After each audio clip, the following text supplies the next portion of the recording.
अनेक खेळ झाले जीवनातले. त्यावेळेस गोपाळाने सांगितलं म्हणे कृष्णा आता भूक लागलेली आहे. खाली भार पोटी भूक काय खेळायाले सुख. आता कीर्तनाचं सुख म्हणा तुम्ही घरून जेवून आले आहे. तुम्हाला माहिती आहे संध्याकाळी महाप्रसाद आता नाही आहे. जरा आम्हाला जायचं आहे तुम्हाला जायचं आहे अर्जंट कार्यक्रमाला पुन्हा येऊन राहिले. कीर्तनी 2 तास झालं म्हणा जवळपास. म्हणून सवंगड्याने सांगितलं मित्राला सांगितलं म्हणजे एक काम करा.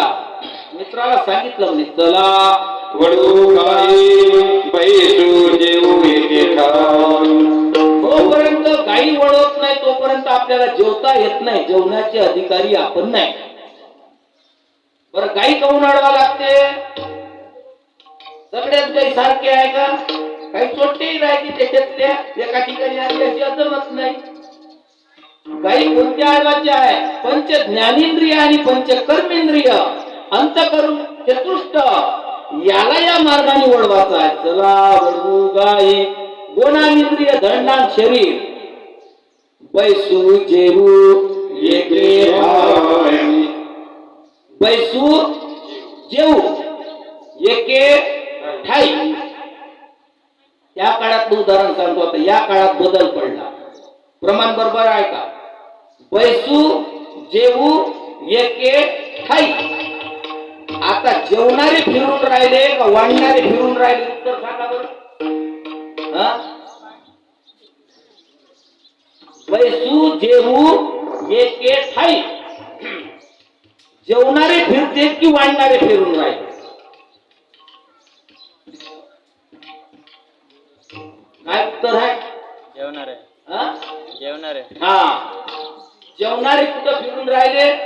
पहिले वाढणारे फिरे बरोबर आहे.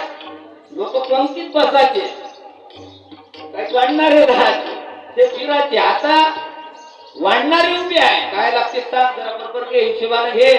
त्याचा अगोदर खाल्लं कमी घे. उष्ण नको टाकू. जो उभा आहे जेवणारा फिरून राहिला आहे. चला वळवू गाई बैसू जेवू एके ठाई.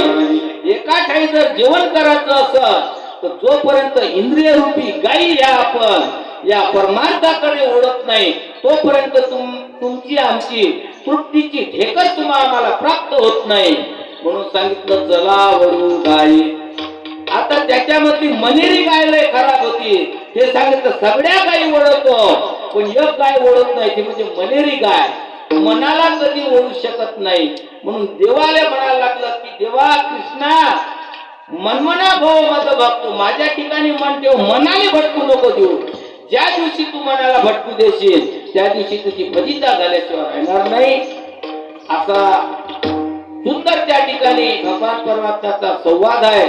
गोलाकार बसलेला आहे. मध्यभागी मध्ये कृष्ण परमात्मा आहे. शिदोऱ्या सोडल्या त्या ठिकाणी काला केला आहे आणि तोच काला आपल्याला या ठिकाणी प्रतिकात्मक रूपाने चैत्र नवरात्र उत्सवाच्या निमित्ताने आपल्याला बेगा मातेच्या मंदिरामध्ये करायचं आहे. म्हणून झालेली सेवा त्या परमात्म्याच्या चरणी बेगा मातेच्या चरणी अर्पण करतो. इथेच वाचेला पूर्ण विराम देतो. यानंतर काल्याचे अभंग होईल आणि तीर्थाचा अभंग होईल. त्यानंतर आरती होईल. ज्ञानेश्वर माऊली ज्ञानेश्वर माऊली ज्ञानराज ज्ञानेश्वर ज्ञानेश्वर ज्ञानेश्वर माऊली ज्ञानराज ज्ञानेश्वर ज्ञानेश्वर ज्ञानेश्वर माऊली जय जय ज्ञानेश्वर माऊली ज्ञानराज माऊली ज्ञानेश्वर माऊली ज्ञानराज माऊली. धरला कृष्ण म्हणे योगा जनी काला वाटुये वैष्णव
तुझी मनसे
आम्ही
बसून जा खाली.